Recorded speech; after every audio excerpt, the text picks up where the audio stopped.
अस्सलाम वालेकुम, मैं हूं इमरान आज़म और आप देख रहे हैं मेरा यूट्यूब चैनल इमरान आज़म व्यूज़।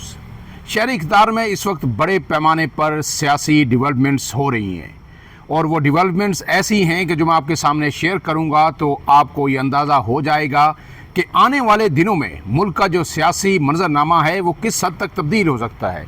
मैंने आपको बार बार कहा था कि अगस्त का महीना खबरों का महीना है। उसके बाद सोहेल वड़ाई साहब के 2 कॉलम आए, उसने एक नई बहस उन्होंने छेड़ दी और फिर सोहेल वड़ाई साहब ने जो मशवरा दिया था इमरान खान को कि यू टर्न्स तो अच्छे होते हैं, लेकिन आज जब पहला ही यू टर्न इमरान खान ने लिया तो हुकूमत वक्त जो है वो सर पकड़ कर बैठ गई है। इससे पहले कि ये मैं इंतहाई धमाका खेज़ किस्म की खबरें आपके सामने शेयर करूं, आपसे गुजारिश है अगर आप मेरे चैनल पर नए हैं तो इमरान आज़म व्यूज़ को सब्सक्राइब ज़रूर कीजिए, बेल का निशान दबाइए ताकि आपको वीडियोज़ बर वक्त मिलती रहें। तो आपको पता है नाज़रीन कि कल अडयाला जेल में मुलाकातों का दिन था। इमरान खान से 6 लोगों की मुलाकात होनी थी। मुलाकातें तो बंद हैं लेकिन सिर्फ एक शख्सियत की मुलाकात हुई और वो वकील हैं अली बुखारी साहब, जो इस्लामाबाद से तहरीक इंसाफ के उम्मीदवार भी थे। NA 48 से उन्होंने इलेक्शन भी लड़ा था और वो जीत गए थे, लेकिन फॉर्म 47 पे वो हार गए थे। कल किसी की मुलाकात नहीं हुई। सेक्रेटरी जनरल जो सलमान अकबर राजा हैं उनकी मुलाकात नहीं हुई, इमरान खान की बहनों की नहीं हुई, लेकिन जो सैयद अली बुखारी साहब है उनकी मुलाकात हुई और उन्होंने जो आके खबरें दी, उन्होंने आज शहर इख्तियार में जो सियासी मंजरनामा है उसको यकसर तब्दील कर दिया है। कल उन्होंने मीडिया से गुफ्तगू की तो उसमें उन्होंने जो है जो इमरान खान को मशवरा दिया गया था कि वो माफ़ी मांग लें या फिर जो है कोई मसालियत कर लें, उन खबरों को, उन सवालात के जवाब तो वो गोल कर गए।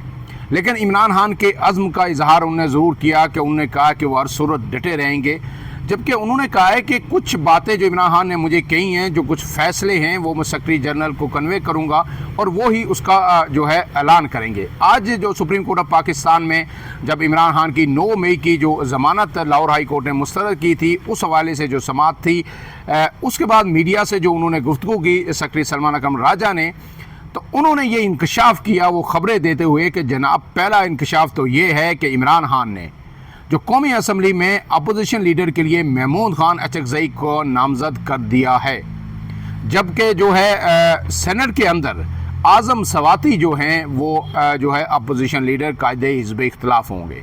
इससे पहले आपको पता है कि पेशावर हाई कोर्ट ने जो है इलेक्शन कमीशन को रोक दिया था कि वो जो है नामजदगी के हवाले से या तैनाती के हवाले से जो है मज़ीद कार्रवाई ना करे। आज भी जो है वो जो स्टे आर्डर है पेशावर हाई कोर्ट का, उसमें एक मतलब फिर पेशावर हाई कोर्ट ने सेनेट और अपोजिशन जो कौमी असम्बली में अपोजिशन लीडर का तकर्रर ना करने के हवाले से हुक्म इम्तना जो है उसको मज़ीद तोसी दे दी। लेकिन इसके बावजूद इमरान खान ने यह फैसला कर दिया कि जनाब महमूद अचकज़ई जो है कौमी असम्बली में अपोजिशन लीडर होंगे, आज़म सवाती सेनेट में होंगे।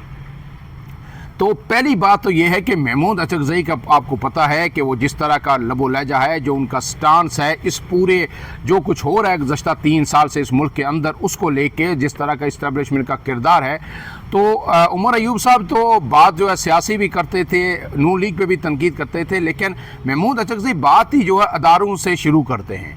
तो अब जो है आने वाले दिनों में अगर उनकी अपॉइंटमेंट हो जाती है एज अपोजिशन लीडर, तैनाती का नोटिफिकेशन जारी हो जाता है, तो फिर हुकूमत के लिए एक नया सर्द दर जो है कौमी असम्बली के अंदर खड़ा हो जाए।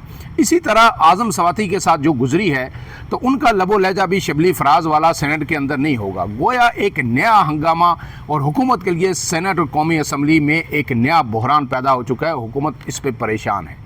लेकिन इससे भी बड़ी खबर जो है, जो दूसरी इमरान खान ने आपको पता है कि जब 22 जुलाई को सरगोदा की इंसदाद दहशतगर्दी अदालत ने फैसला दिया था PTI के रहनुमाओं के ख़िलाफ़ और उस बुनियाद पर इलेक्शन कमीशन ने 28 जुलाई को उनका डी नोटिफाई किया था।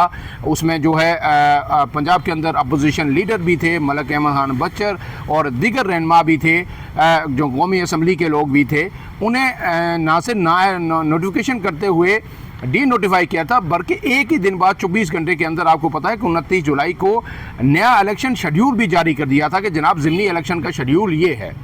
उसके बाद फिर आपने देखा कि 31 जुलाई को फैसलाबाद की जो इंसदाद दहशतगर्दी अदालत है उसने फैसला सुनाया और उसमें तो दर्जन के हिसाब से जो है PTI रहनुमाओं को नायल कर दिया। उसमें अपोजिशन लीडर उमर अयूब भी थे, उसमें फिर जनाब पार्लिमानी लीडर जो थी PTI की वो भी जरताज गुल वो भी थी, और इसके साथ जो है सुन्नी इत्तेहाद कौंसिल के सरबराह जो है हामिद रज़ा भी थे, बेशुमार लीडर थे, उनको भी डी नोटिफाई कर दिया। लेकिन 5 अगस्त के बाद से जो है वो इलेक्शन कमीशन खामोश है और उन हलकों में अभी तक जो शेड्यूल जारी नहीं किया। पहले जब शेड्यूल जारी होना था तो 24 घंटों के अंदर जारी हुआ, लेकिन उसके बाद ज़िमनी इलेक्शन का शेड्यूल जारी नहीं हुआ। लेकिन इमरान खान ने फौरी तौर पर 2 अगस्त को ही ये ट्वीट के ज़रिए कह दिया था कि किसी सूरत जो है हम ज़िमनी इलेक्शन नहीं लड़ेंगे, ये उन लोगों के साथ ज़्यादती होगी, उनकी पीठ में खंजर घूमने के मुतरादफ होगा कि जिन लोगों को नाअहल करार दिया गया। उन्होंने PTI के लिए मेहनत की, इलेक्शन लड़े, दिन रात PTI के साथ खड़े रहे, मुश्किलात बर्दाश्त की, लेकिन उसके बावजूद अब उनको नाअहल करा दिया गया, नाअहल करा दिया गया, लिहाजा हम ज़िमनी इलेक्शन अंडर प्रोटेस्ट नहीं लड़ेंगे।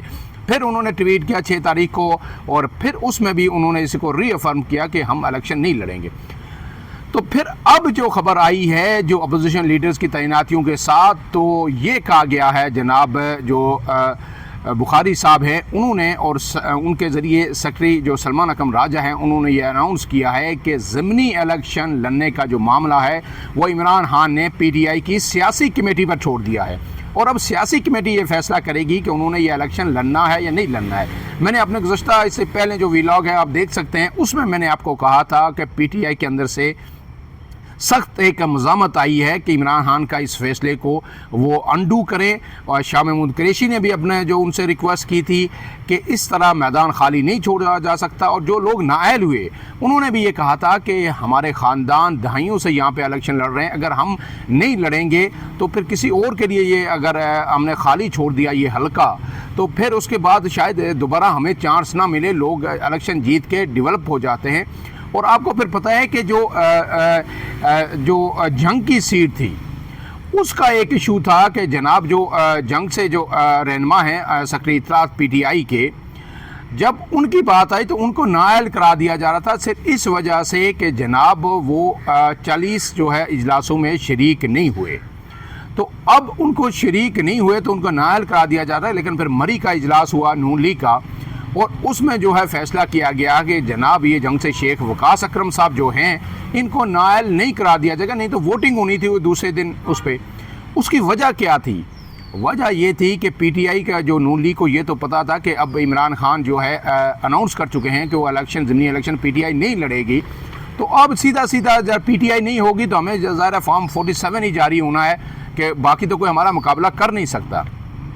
लेकिन जब नून लीग को ये पता चला कि हमारे लिए तो ये जंग से इलेक्शन लड़ना बड़ा मुश्किल होगा, क्योंकि हम किस किस को टिकट देंगे, और आपसी लड़ाई जहाँ पे होगी वहीं सबसे बड़ा मसला ये था कि अगर ये हमने इलेक्शन अनाउंस हो गए तो फिर उसके बाद ये सीट खाली हो गई तो वहाँ पे वज़ीर दाखिला मोहसिन नकवी साहब इलेक्शन लड़ेंगे, और हमें कोई नहीं पूछेगा।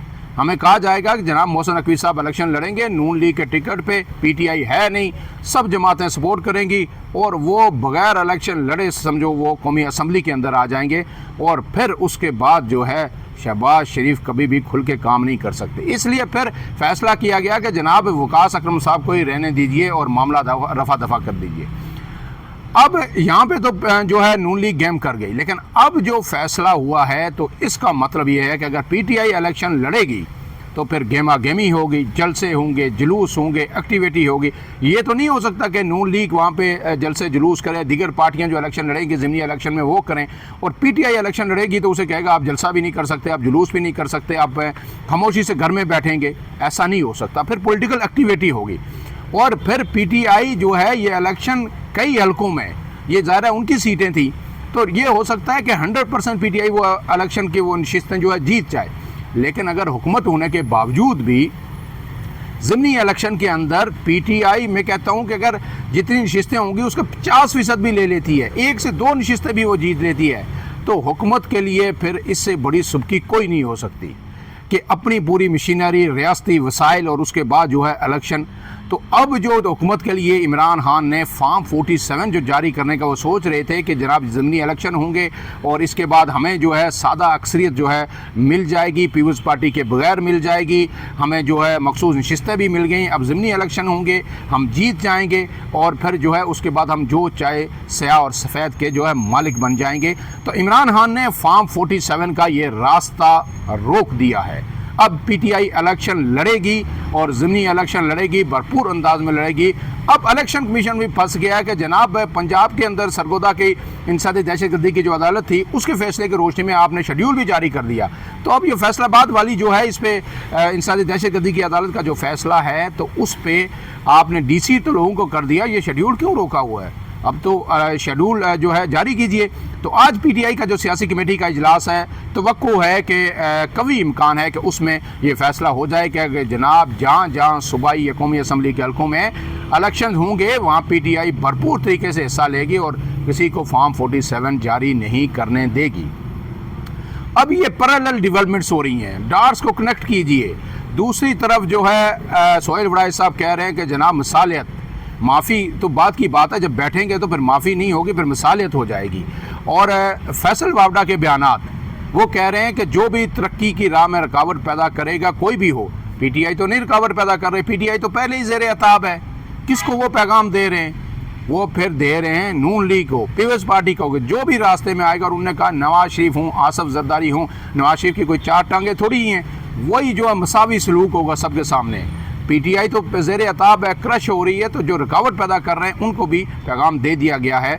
तो जनाब फिर 27वीं तरमीम की बातें भी हो रही हैं। मैंने आपको बताया था कि जो है अब ये तरमीम दिसंबर में होने जा रही थी, लेकिन अब लग रहा है कि कुछ खबरें ये आ रही है कि नहीं, दिसंबर बहुत दूर है जनाब। ऐसा कीजिए कि सितंबर में ही ये तरमीम जल्दी से ले आइए, क्योंकि जो तरमीम करने वाले हैं उन्हें बहुत जल्दी है। हो सकता है ये दिसंबर में भी हो जाए, लेकिन कल जो आपने देखा कि जब इनको जल्दी है तो फिर एक बयान जो आपको वज़ीर ख़ारजा जनाब इसाक डार का आया कि पहले हमें 26वीं तरमीम तो हज़म करने लेने दें, फिर 27वीं तरमीम करेंगे। उसकी वजह यह है कि नवंबर में बार कौंसल के इलेक्शन होने हैं। नून लीग ये समझती है कि अगर उससे पहले यह तरमीम हो गई तो इतना बड़ा बैकलैश आएगा कि हम तमाम जो है बार्स के इलेक्शन भी हार जाएंगे।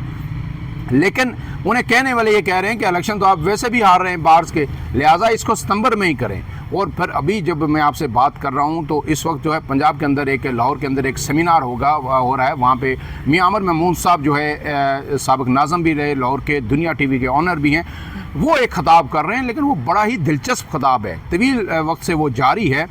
और उसमें वो सेमिनार से खिताब करते हुए मुल्क के अंदर डिवीज़न लेवल के सूबे बनाने की बात कर रहे हैं। उन्होंने ये तजवीज़ दी है कि हर डिवीज़न को सूबा डिक्लेयर किया जाए। इससे पहले भी ये बातें सामने आई हैं कि 27वीं 8वीं तरमीम में पंजाब के अंदर नया सूबा बन सकता है, सिंध के अंदर सूबा बन सकता है। वो ये कह रहे हैं कि कराची को भी सूबा बनाया जाए। और उन्होंने ये कहा कि जितने छोटे सूबे होंगे उतने अखराजात कम होंगे। कौन कह रहा है कि अखराजात ज़्यादा होंगे? गवर्नेंस आसान होगी। चीफ सेक्रेटरी के पास एक कमिश्नर जो है वो एक सूबे को हैंडल कर सकता है। वो पूरा रोड मैप है नए सूबों का मुल्क के अंदर दे रहे हैं। तो 27वीं तरमीम मैंने आपको बार बार बताया कि एक हैयत ही चेंज कर देगी, और वो हैयत ऐसे चेंज नहीं होगी जब तक पीटीआई जो है इस सियासी इस्तेकाम देने के लिए ऑन बोर्ड नहीं होगी।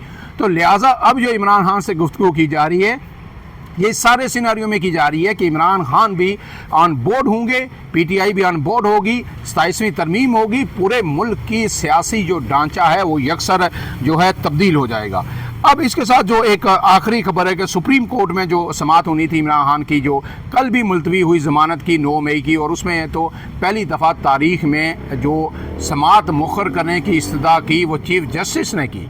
चीफ जस्टिस ने इससे पहले तो वकला करते थे, कभी एक फ्री के कभी दूसरे के, कि हमें आइंदा तारीख दे देंगे। तो चीफ जस्टिस साहब ने पीटीआई के सलमान जो सफ्तर हैं वो इसरार करते रहे, लेकिन उन्होंने कहा कि जो एडिशनल डॉक्यूमेंट्स आपने जमा करवाए वो मैंने पढ़े नहीं, लिहाजा जो है इस समाअत को मुलतवी किया जाए कल तक। उसमें वकील का ये कल कहना था कि जनाब उसमें तो सिर्फ फैसलों के हवाले हैं, कुछ भी नहीं है। चीफ जस्टिस ने कहा नहीं मैंने फिर भी पढ़ने, आप इसको कल तक मुलतवी करें। उन्होंने कहा मुलतवी आज मुलतवी हुई, तो जो उसमें मावन वकील थे उन्होंने कहा जो हमारे स्पेशल प्रोसिक्यूटर हैं वो बीमार हैं, उन्हें फूड पॉइजनिंग हो गई है, वो अस्पताल में दाखिल हैं, तो लिहाजा फिर उसको आप मुलतवी कर दें कल के लिए, जो लंबी हमें तारीख दे दें। इस पर चीफ जस्टिस के रिमार्क्स बड़े दिलचस्प हैं। उसमें चीफ जस्टिस ने ये कहा, 3 रुकनी बेंच है चीफ जस्टिस की सरबराही में जो ये सुन रहा है, इससे पहले आपको पता है कि लाहौर हाई कोर्ट ने जो दरख्वास्त मुस्तरद की थी उस पर चीफ जस्टिस ने इब्तिदाई समाअत में बड़े सख्त रिमार्क्स दिए थे शुरू में, और उन्होंने कहा था कि उसमें लाहौर हाई कोर्ट ने अपने हद से तजावज़ किया है। उन्होंने मेरिट्स को डिस्कस किया। ये ज़मानत की दरख्वास्त थी, इसमें तो मेरिट बनता ही नहीं था कि मेरिट्स को डिस्कस करें केस के। उन्होंने क्या किया हम इसको देखेंगे। तो अब उन्होंने जो कहा है कि समाअत कल ही रखी जाए, चीफ जस्टिस ने कहा कल सूरत देख ली जाएगी कि स्पेशल प्रोसिक्यूटर ठीक होते हैं या नहीं। उन्होंने ये कहा है कि इस तकाज़ा को ये वजाहत देना होगी कि लाहौर हाई कोर्ट का ज़मानत खारिज करने का फ़ैसला कैसे बरकरार रखा जा सकता है, उन्हें इस थ्रेश होल्ड से गुजरना पड़ेगा। और इसके बाद कल 10:30 बजे तक जो है समाअत ये मुलतवी कर दी गई है। तो बहुत सारी चीज़ें गोया एक बुछाल आ गया इस वक्त शहरी इख्तियार में, मुसलसल डेवलपमेंट्स हो रही हैं, चीज़ें पैरेलल चल रही हैं। और इमरान खान का इतना बड़ा यू टर्न आना इलेक्शन ना लड़ने के फ़ैसले पे ये बता रहा है कि बहुत कुछ हो रहा है और बहुत तेज़ी से हो रहा है। अब नून लीग बंद गली में जा रही है। अब वो इस पर अगर फैसला करते हैं, इलेक्शन कमीशन फैसला करता है, तो फिर इसके बाद फिर दमादम मसकलंदर होगा, हर जगह पॉलिटिकल एक्टिविटी होगी। पीटीआई को आप रोक नहीं सकते, और अगर रोकेंगे तो पूरे मुल्क के अंदर इंटरनेशनली एक वावेला होगा, सोशल मीडिया पे तूफ़ान बरपा होगा कि एक पार्टी को इलेक्शन तक लड़ने की इजाज़त नहीं दी जा रही नाअहलियों के बाद भी। तो चीज़ें अब तब्दील हो रही हैं। अब प्रेशर जो है पीटीआई से दिन ब दिन कम हो रहा है और हुकूमत की तरफ जा रहा है। अब देखना है कि 27वीं आईनी तरमीम में क्या होगा। और इलेक्शन कमीशन ज़ाहिर है हदायत हुकूमत से नहीं लेगा, कहीं और से लेगा, और वो कब ये शेड्यूल ज़मीनी इलेक्शन का जारी करता है। शाम सियासी कमेटी का इजलास होगा, उसमें ये फैसला आ जाएगा और मज़ीद डेवलपमेंट्स पे आपके सामने रखेंगे। फ़िलहाल के लिए इतना। इमरान आज़म को दीजिए इजाज़त। अल्लाह हाफ़िज़।